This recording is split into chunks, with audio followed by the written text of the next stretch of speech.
Assassin's Creed Valhalla is the most recent installment in the Assassin's Creed franchise. Set in 873 AD, the game recounts a fictional story during the Viking invasion of Britain. The player controls Eivor, a Viking raider who establishes a settlement in Mercia and then goes on to conquer other pre-English kingdoms of the British Isles. Now, before I get started, I do want to make it clear that I'm not going to go into very much detail about the inaccuracies of things like weapons, armor, architecture, etc. There are plenty of videos that already do that. What I'm more interested in highlighting is how Ubisoft curated a historical Viking experience for its modern 21st century socio-political aims.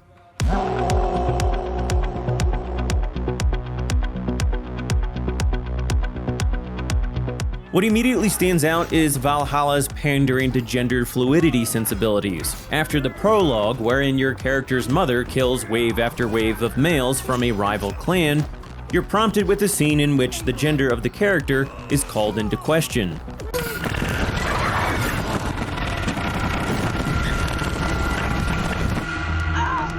What the hell is that? I'm seeing two different data streams overlapped in the same DNA. Not sure why. Fix this or pull me out. I can parse the streams with a filter. Hold on. Okay, we're good. Are we? I don't know what happened, but I can work around it. You'll have to pick a stream to keep things stable. There's a third option, too. I can let the Animus modulate your identity based on signal strength. It's up to you. Now, for those who aren't aware, the Assassin's Creed series revolves around the use of a technology called the Animus, which allows users to navigate people's memories via their DNA. Some gamers might want to play developer's advocate here and argue that this is a mechanic to allow for player choice. But in reality, I think the scene is overtly pushing the notion that gender is fluid. Ubisoft, after all, is quite a woke company. Let the rain fall on my enemies. All of my enemies. Oh, and surprise, surprise, Valhalla also has ubiquitous opportunities to engage in homosexual relationships. As far as I know, there are 5 males and 5 females whom you can quote-unquote romance, and of course you can be gay with any of them, because after all, everyone knows that 9th century Saxons and Vikings had 21st century sexual proclivities.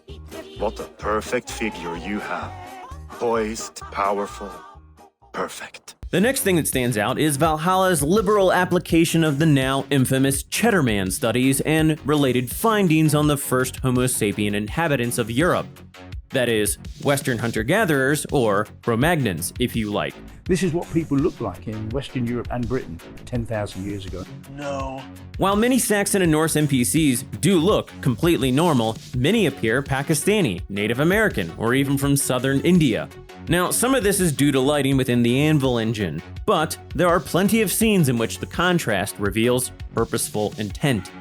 Now, Western hunter-gatherers, according to a 2017 study, did supposedly lack the exact genetic sequences typically associated with paler skin pigmentation. What the study's team did was focus on 36 DNA markers linked to skin color. The model they developed correctly identified who had light skin or dark black skin in modern populations with a small margin of error. When they applied the model to Cheddarman, they concluded his skin color fell between dark and dark to black. Of course, what the mainstream press didn't tell you was that the scientists themselves said that they cannot, quote, conclusively demonstrate Cheddarman had dark to black skin, unquote, and that they, quote, cannot place such confidence in the DNA analysis, unquote. Quote, for one thing, Susan Walsh at Indiana University said, quote, Cheddarman's DNA has degraded over the last 10,000 years, unquote. As Brenna Henn at Stony Brook University, New York said, quote, in fact, we are not ready to predict the skin color of prehistoric people just from their genes. That's because the genetics of skin pigmentation turn out to be more complex than thought, unquote. Brenna published a paper in 2017 highlighting that skin pigmentation in populations indigenous to southern Africa vary much more than many people appreciate, and that, quote, known skin pigmentation genes, discovered primarily in East Asian and European populations, don't explain the variation in skin pigmentation in African populations. The idea that there are really only about 15 genes underlying skin pigmentation isn't correct, unquote.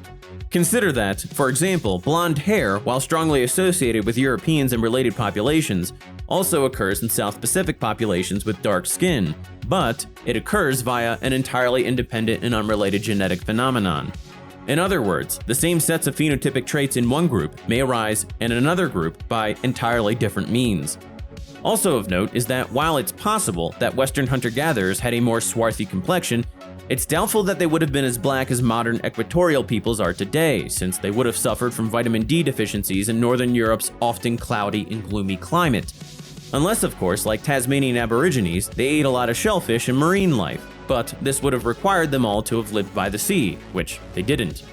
More importantly, actually most importantly, even if Western hunter-gatherers were as dark-skinned as, say, Stormzy, by 873 AD, Western hunter-gatherers no longer existed in pure form. Even using the same timeline cited in the woke articles for the arrival of light skin in Europe, the modern European phenotype of light skin, fair hair, and eye color had already been widespread in Northwest Europe for thousands of years. There is simply no excuse for making any ethnic Dane or Saxon of the 9th century dark-skinned. These people would have been entirely indistinguishable from their modern counterparts. Of course, Ubisoft has done this sort of thing repeatedly with all their games. Far Cry Primal, for example, depicted Western hunter-gatherers living in Central Europe in 10,000 BC as literal Africans in some instances. But again, Western hunter-gatherers were not Africans. They had an entirely different bone structure and genetic profile, and the closest living relatives are, in fact, modern Northern Europeans. Beyond this distortion of phenotypes, Assassin's Creed Valhalla places women in positions of power that they likely would never have held at the time. For example, Randvi, your Jarl's wife, is in charge of strategy and logistics within your Viking settlement. Not only that, but the game actually encourages the player to sleep with her, even though she's still married to your best friend and adopted brother. That is, your Jarl. As was the case with Assassin's Creed Odyssey, women are deployed all over the battlefield, and often you'll find yourself listening to moribund cries of women as you stomp their skulls in.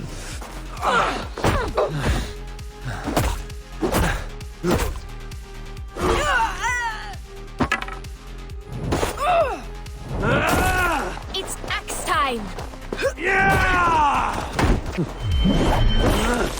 You forget I am a sellsword. I ask what I please, and I take what I'm owed. As I've said time and time again, women did not participate in ancient or medieval warfare to any meaningful extent. Yes, there were some exceptions, but generally this was not the case. Biologically, women are simply not adapted to fight in physical combat. Period. Speaking of women being out of place, one of the very first people you encounter after setting foot in Mercia is a Chinese woman. Untie us! Let us walk and we will not hurt you! Quite bold in those bindings. I like your spirit. We are very agreeable people, I promise. You need not kill us. Peace, friend. We have no need or wish to hurt you. What are your names? Yenli. I'm a merchant, not a bandit like those others.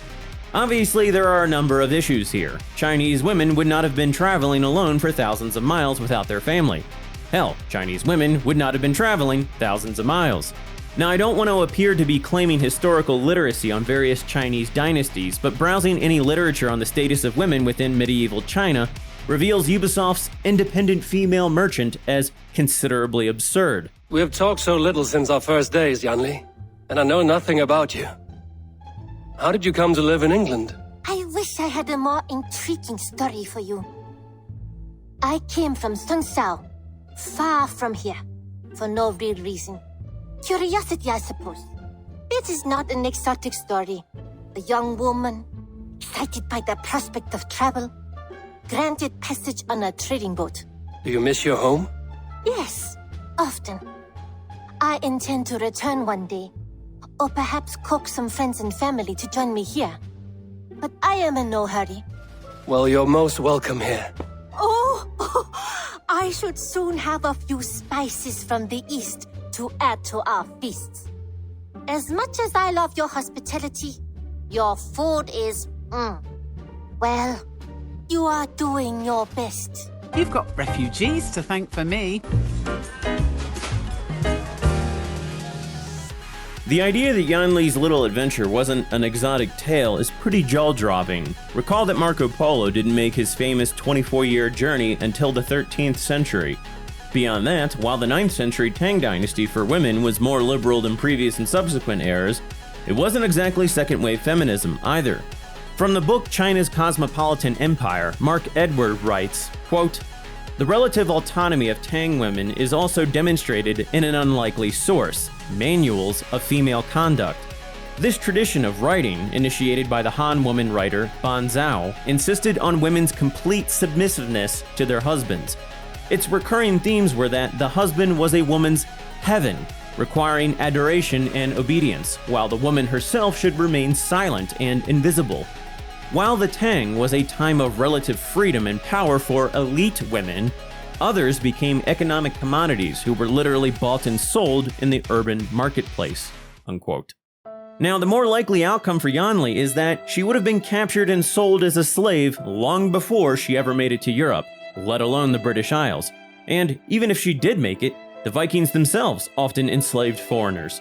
It's more likely that Eivor, upon finding Yanli bound with rope, would have sold her off or kept her as his own personal concubine. Instead, Ubisoft builds their Mercian Viking settlement around a series of exotic exceptions. Not only did Eivor's people never enslave anyone, but they also encountered a wide range of ethnic diversity, including an African midget who uses orphans as spies, and another sub-Saharan African woman who shows up to service the forge with absolutely no explanation when Eivor's blacksmith is off scouring England for a wife. Good day. Is Gunnar about, or did he leave and not mention it? My name is Rima, and Gunnar is a good friend of mine. Asked me to run his shop while he's away. It is good to meet you, and strange to see Gunnar away from his forge. Well, as far as I know, he's got a very compelling and beautiful reason for his absence. So here I am. Well, if Gunnar has faith in you, I do too. Then I say you have fine taste. Have a look at what I've got. Now is probably a good time to address the Norse-Mongolian couple of Hjorr and Ljufvina. Now, it does appear that such a couple did exist. According to some sources, most notably a 14th century saga, which I don't currently have access to, a Norse king named Hjorr indeed married an Asian princess from a land known to the Vikings as Bjarmaland. As the story goes, quote, "The marriage between Hjorr and Ljufvina was arranged as an alliance in order to keep control of the walrus trade. In the Viking era, marriage was a family matter whose purpose was to create advantageous alliances and connections of a practical, economic, or political nature. Love was not something that was taken into account when marriage alliances were entered into." Unquote. Of note is how the sources focus on how unusual the marriage was, and how Ljufvina swapped her own twin sons, supposedly born from her union with Hjorr, with the son of a slave girl who had more Norse features. Quote, "Ljufvina exchanged her twin sons for the son of a slave. Ljufvina gave birth to twins in about 850, while Hjorr was away at a meeting with kings. Geirmund and Hamund resembled their mother. They are described as ugly, dark, and hulking. Ljufvina exchanged her twin sons for the blonde son of a slave, Leif, and told Hjorr that Leif was his son. Why did she do such a thing? Was she afraid that Hjorr would be disappointed and would not accept the twins as his heirs because of their Mongolian looks? Did she want to safeguard her own position?" Unquote. Geirmund's skin was so dark that Hjorr named him Heljarskinn, which some people translate as black-skinned, but it might be more akin to death skin or skin from hell. Either way, I suspect calling him the Black Viking, as author Bergsveinn Birgisson has done, could be highly misleading to a woke audience. Though honestly, I kinda wish Geirmund had been black, because as it turns out, he was a highly wealthy man in Iceland's early settlement, and had hundreds of slaves taken from Ireland and Scotland. While I'm in no way trying to guilt modern-day Icelanders or Norsemen for their ancestors' actions in the 9th century, I simply find it amusing that woketivists today actually try to shake down the Irish for being complicit in quote-unquote slavery. When they abolished slavery, when the British abolished slavery, over 100 people in the island of Ireland received compensation. Know your history, people. Ireland is not this independent state that is just, hey, we're not involved in anything. Ireland is complicit. Also of note is that as far as I can tell, Hjorr and Ljufvina never set foot in northern England. Ljufvina stayed in Norway, while Hjorr spent time away, most often in Ireland, establishing relations with Dublin kings. Yet curiously, Ubisoft portrays the couple as having settled in York and as having fought against Alfred at Chippenham.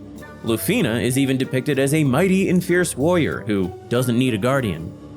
And I see you have convinced your husband to stumble southwards. I couldn't let her carve all the glory for herself. Ljufvina was just boasting of her heroics in Sussex. She took the fort single-handed, while the rest of us sat back and sipped mead. You should have seen her. I have come to make sure my warrior wife's enthusiasm for battle does not get her slaughtered. Have you ever met a woman less in need of a guardian than me, Eivor?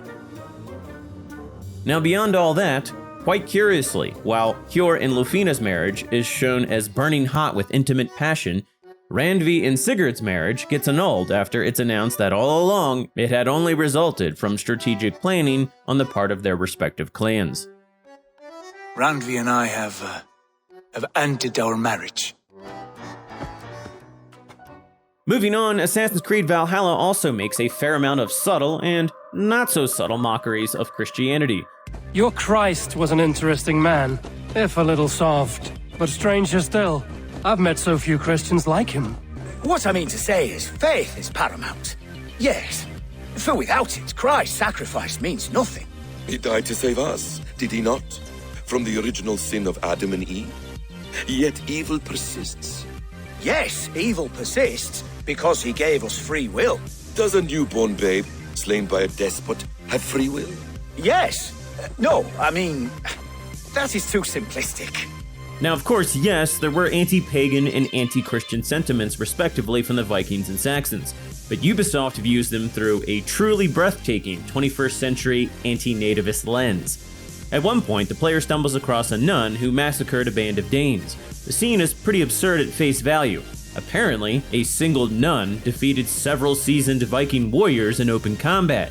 And yet, what's more interesting about the scene is how Ubisoft portrays her as being bigoted and irrational toward Eivor and his Viking cohorts.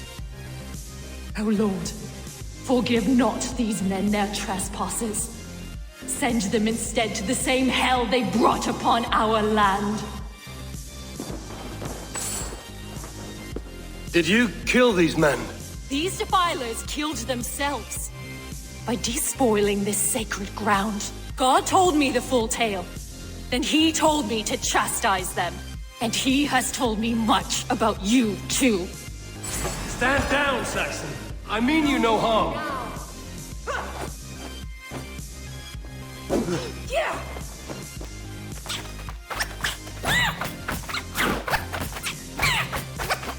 Tell me again. What did your god say about me? My God names you the Grow-Eyed Devil. And he sends out his angels to find you and to kill you. And then they will fling you into the pits of hell, demon.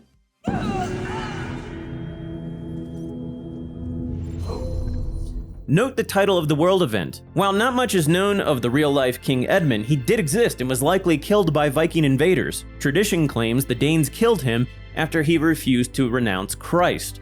He was beaten, shot with arrows, and then beheaded on the orders of Ivar the Boneless and his brother Ubba. Now, Ubisoft does portray Ivar as an unhinged psychopath, but again, there is a very curious tendency on their part to continually convey local resistance as mean-spirited and bigoted. Consider that Basim, your Middle Eastern ally who came to England to undermine and uproot its leaders, makes continuous contentious comments about Christian teachings, as does Eivor. I'm not done playing with these Christians yet. I will see you in Folkestone. Now, while Eivor, not being all that familiar with the religion, does make some sense, Basim is from the Middle East, where Christianity supposedly originated.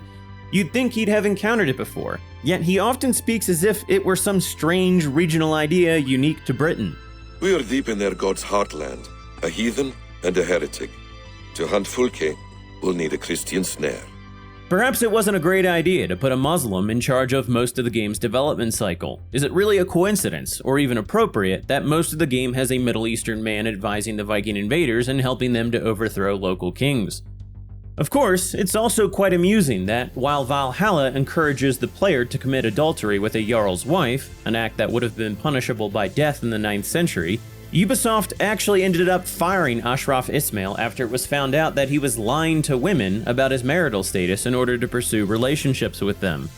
As an aside, I do feel compelled to say that, while European pagans may want to go on hating Christians, What they shouldn't do is take any satisfaction in Ubisoft's celebration of raiding and sacking Christian monasteries. Consider that Ubisoft probably isn't very fond of you either. By the end of the game, Eivor turns his back on Odin and his pagan ways. It's one of the final and most important scenes. Leave me now. You are nothing.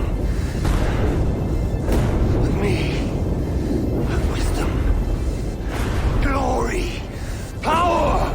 What more do you need?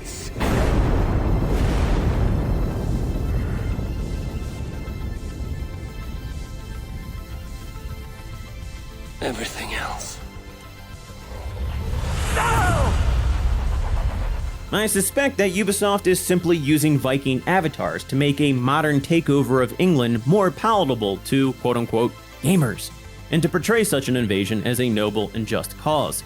Ask yourselves if a developer today could make a game about westward expansion in America in a similar light. That is, could a developer portray European settlers as the liberators of Native Americans from their corrupt and evil leaders? Could they depict Native Americans as a loose collective of warring, broken kingdoms? There's my liberator. I'll do you proud, I will. Again, the most notable facet of this game is that it glorifies the raiding and pillaging of Britain by foreigners. Consider that after Ubisoft made a game signaling quite overtly against British nationalism, the very next game they made glorifies a historical invasion of the British Isles and portrays the indigenous Brits, who resisted, as villains, and the locals who allied with the invaders as virtuous. Stay your blades. This traitor Geidrich will face trial, as will all the treasonous thanes of this shire. You're the traitor, Edwin, calling on Alfred of Wessex begging for his army. Clap your mead hole, Geidrich, lapdog of the Danes. You'll sell us out to Wessex, and that poxy-ass bastard Alfred. We won't have it. As one follower of mine on Twitter put it, the ideas of the last two Ubisoft games are essentially that 1. Britain is evil for not taking care of refugees from everywhere, and 2. Vikings are not evil for turning English peasants into refugees by sacking their villages. Sure, the Norsemen and Danes are fellow Northwest Europeans, but I really don't think that was Ubisoft's angle. Again, the entire plot consists of you, the player, going around forming alliances with various natives to overthrow all the local kings. In many ways, I can't help but draw a comparison here between how Ubisoft views 9th century Viking alliances with puppet Saxon kings and 21st century woke white Brits who ally themselves with hostile ethnic blocs pouring into the nation, who then openly advocate for their group's ethnic interests while undermining local white interests. Like why are you telling me I'm of the Pakistani ethnicity? I'm not a geneticist who can tell you about the Middle East and the roots of people from the Middle East. That's right. So can you agree that England is a country, like Scotland is a country, and the ethnicity, what you're really trying to say, and then we can actually have a conversation, I'm happy to have a conversation with you about it, but I think what you're really trying to say is that you're worried that white Anglo-Saxons are being stigmatized or discriminated against or could end up being a minority. Onward! Take the Saxons' camp! Hold back, you dogs! Back to Porchester! They flee like rabbits! Consider that as Pakistanis and sub-Saharan Africans move into modern England, they're literally establishing settlements and pushing locals, once again, as did the Vikings, out of their own territory. But I suspect that Ubisoft's perspective here is essentially that because a closely related people to ethnic Brits invaded their islands once upon a time, post-World War II migration is simply a continuation of Britain's long history of being a demographic Ponzi scheme, the violence of which is of no import. The game also has a way of insinuating that the Anglo-Saxon bigotry toward the Danes in the 9th century was essentially no different than 21st century xenophobia toward substantially more foreign migrants. We know it's the Danes. It's always the damn Danes! Make them pay Verguld for the dead that now litter the fields! Show sense, please. What would the Danes gain from the slaughter of poor farmers? Look! There's a filthy Dane now! Why don't we ask?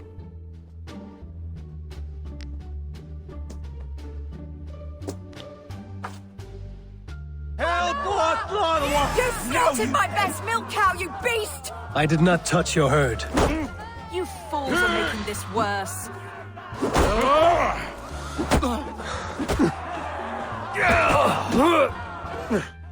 The angle Ubisoft was going for here, I assert, is that these Saxons were just irrationally blaming the peaceful Danish migrants for slaughtering their milk cows, just like xenophobes today in Britain are blaming migrants for grooming gangs and stabbings.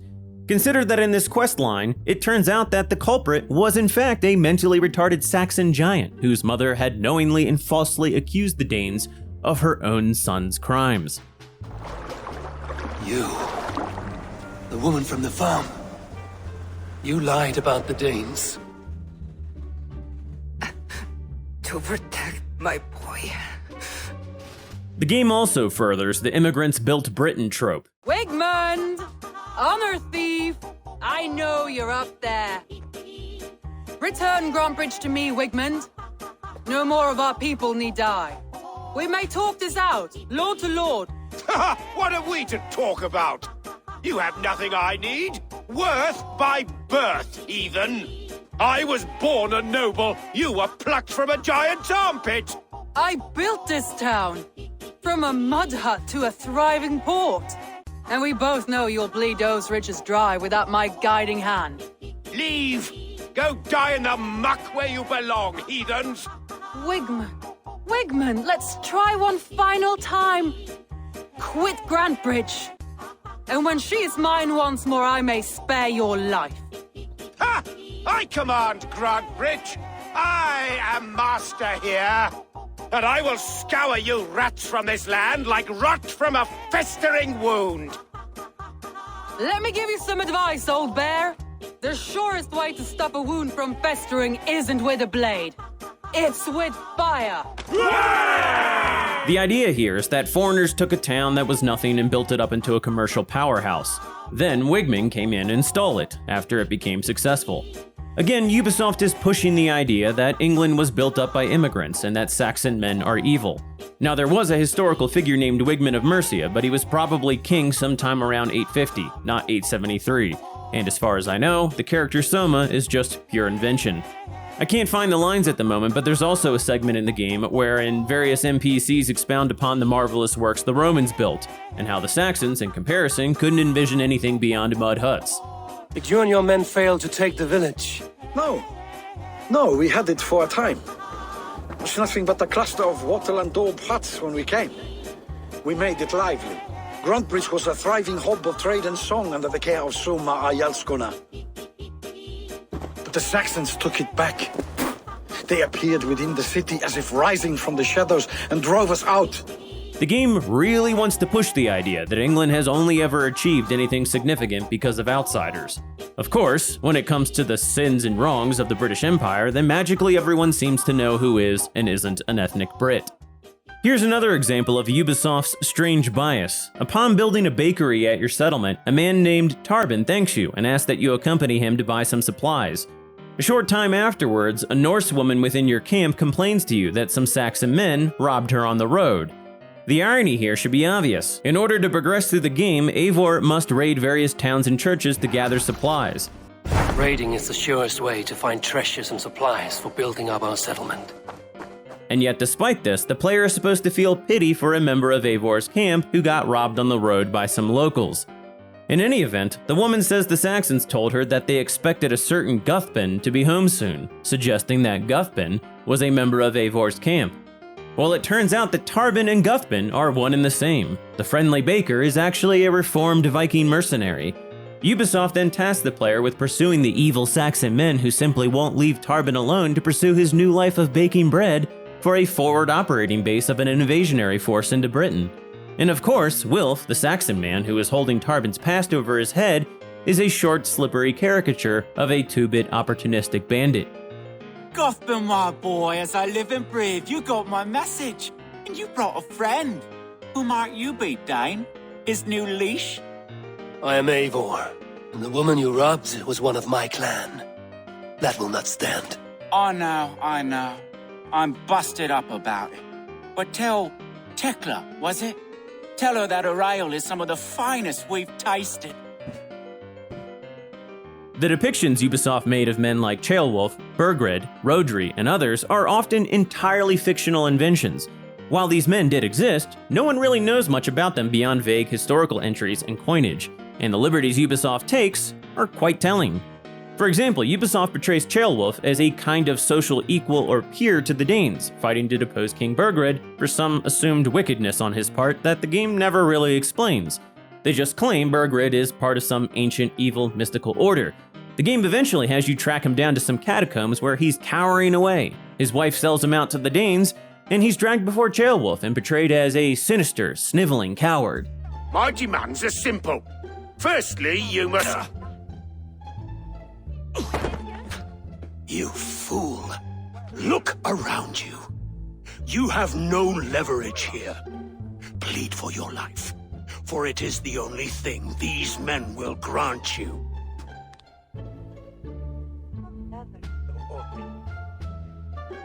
Yes, yes.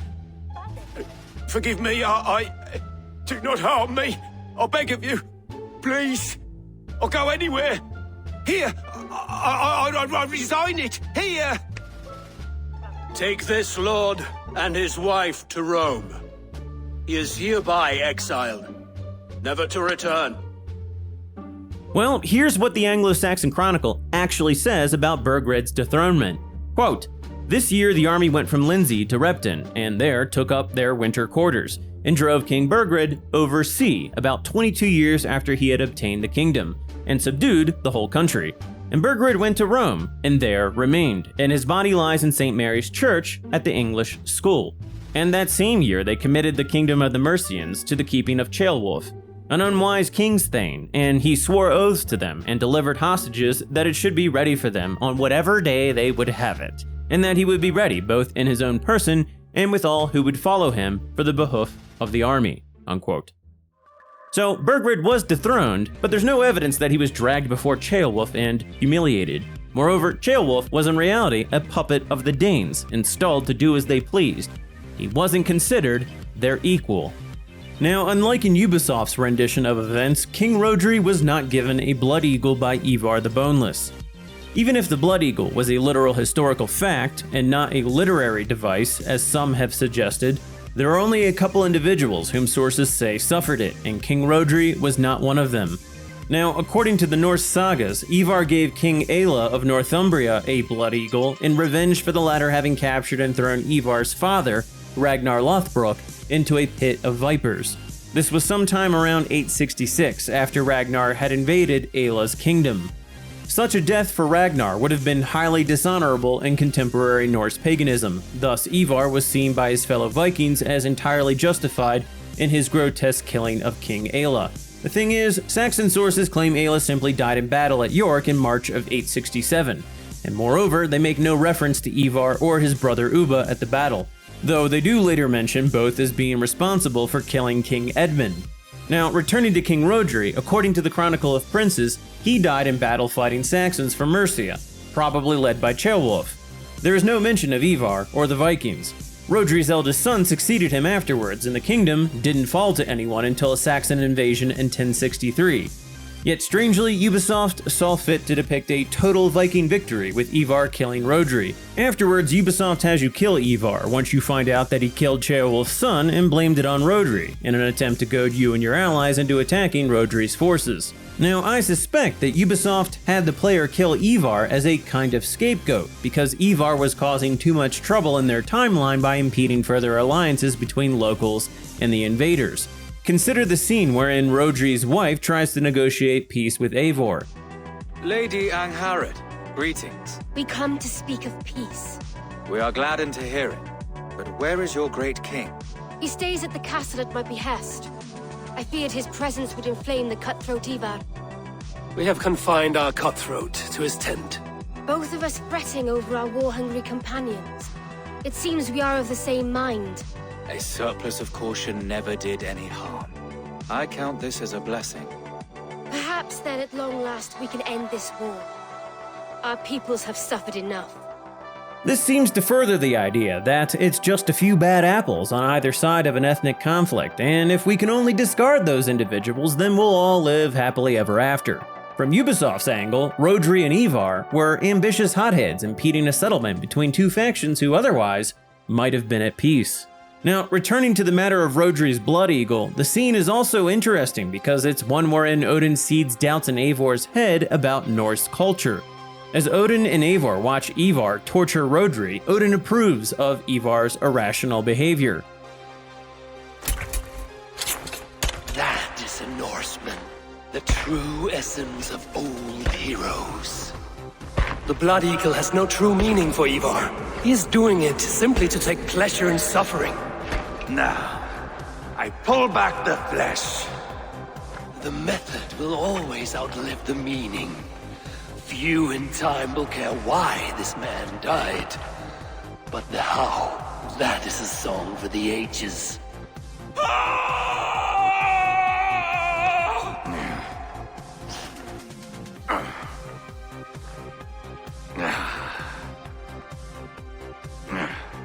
The fog between good and evil grows thick over time, but glory never fades.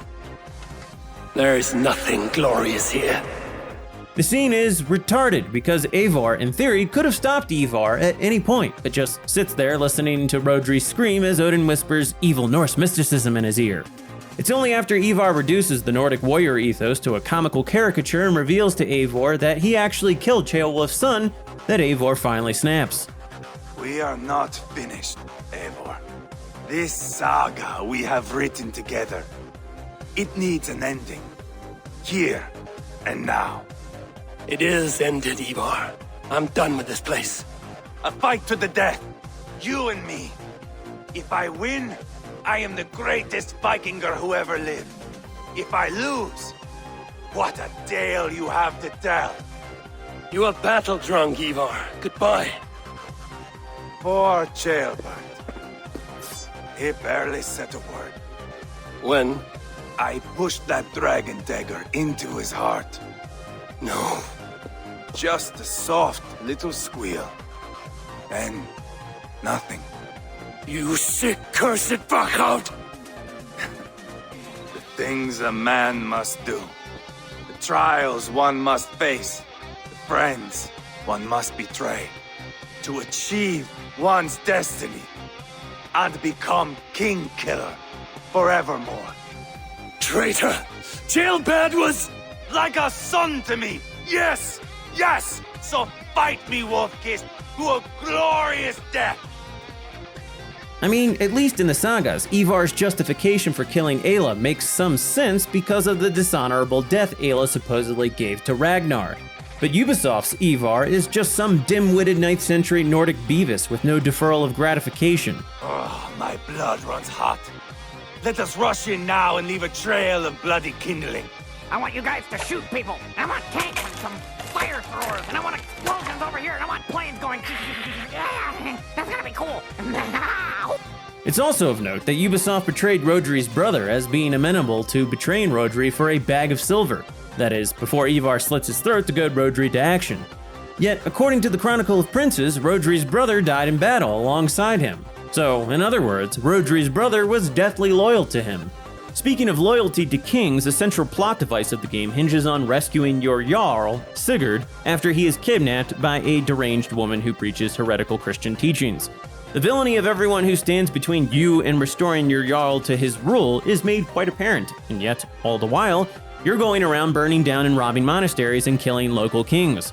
Again, the idea here is to see the invasion of Britain as morally sound, and its defense as reprehensible. Upon your first encounter with him, it's pretty clear that Ubisoft wants to depict King Alfred as your arch-enemy. His kingdom of Wessex is the only one effectively defending itself from Viking invasion. The endgame focuses on Guthrum's various interactions with Alfred, and the subsequent Viking assault on Chippenham. Leading up to this, Alfred attempts to dissuade Guthrum from further violence. Oddly enough, he's portrayed as sinister in his efforts, and the subsequent Viking assault on Chippenham is seen as entirely justified.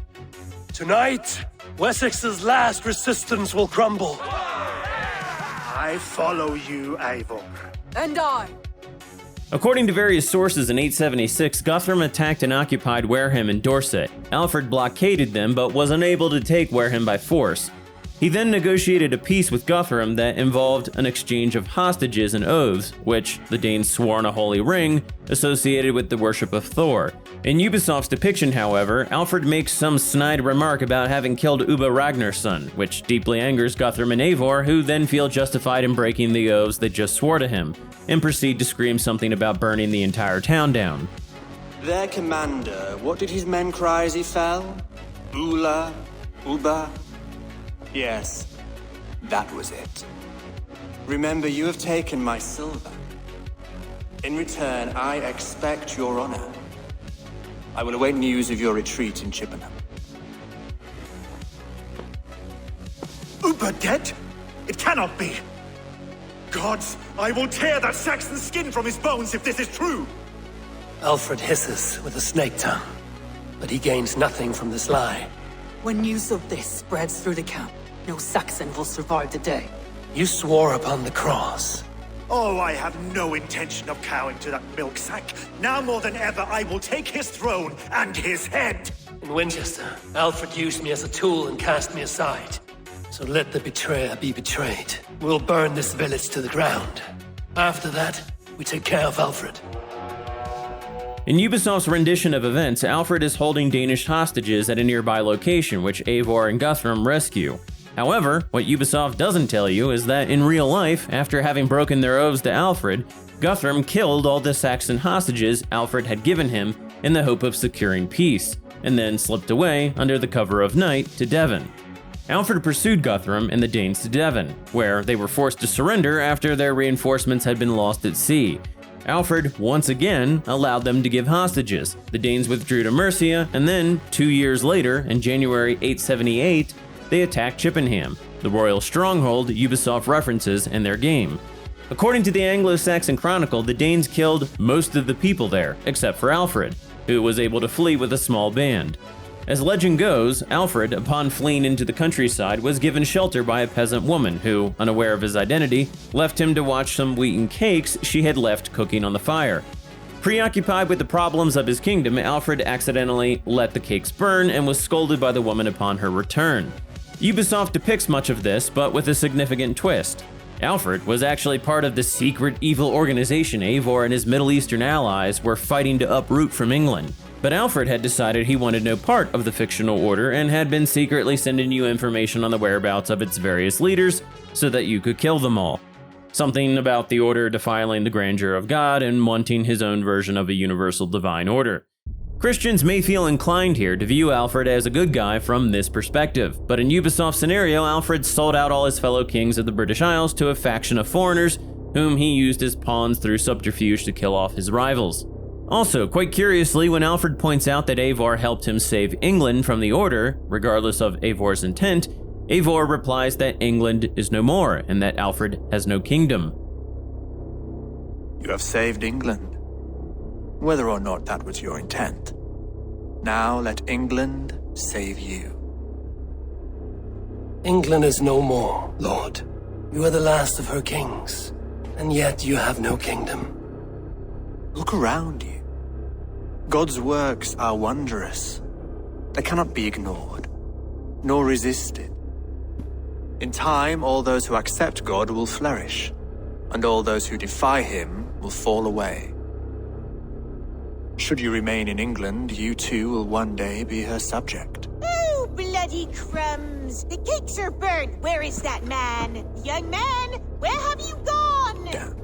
This is a strange way of ending the story since, 1, England didn't even exist as a unified kingdom at the time, and 2, in real life, Alfred ends up retaking Chippenham and pushing the Danes out of his kingdom entirely. What's more, after he won a decisive victory at the Battle of Edington, one of the terms of surrender was that Guthrum convert to Christianity. 3 weeks later, the Danish king and 29 of his chief men were baptized at Alfred's court. Now, I suppose that if Ubisoft wanted to end on a quote-unquote high note of quote-unquote England being conquered, then it was a great idea to end where they did, with Alfred, an arguably important figure in British nationalism, on the run and vaguely suggesting that anyone who lives in England long enough is English. Now, this isn't to say that Alfred was a flawless historical figure, or that the Norse and Germanic pagan worlds at the time didn't have some legitimate grievances with the expansion of Christendom. The surviving literature on Alfred is, to some extent, probably biased, as am I. But clearly, so is Ubisoft, who, after portraying Alfred as their arch-villain for the majority of the game because of his resistance to invasion, turned him into a traitor to his own people, who secretly used foreigners to destroy the leadership within the Saxon Heptarchy. Honestly, Ubisoft's Alfred sounds more like Boris Johnson or some other 21st century politician claiming that England is just a set of ideas, because Northwest Europeans invaded a set of islands in Northwest Europe and left a mark on hurdy-dur-dur-dur fellow Northwest Europeans. I like curry. But now that we've got the recipe... What do you think about the British Empire, Piers? Huh? The British Empire. Well, what do you mean, what do you think of the British Empire? What do you think about it doesn't exist anymore. Do you...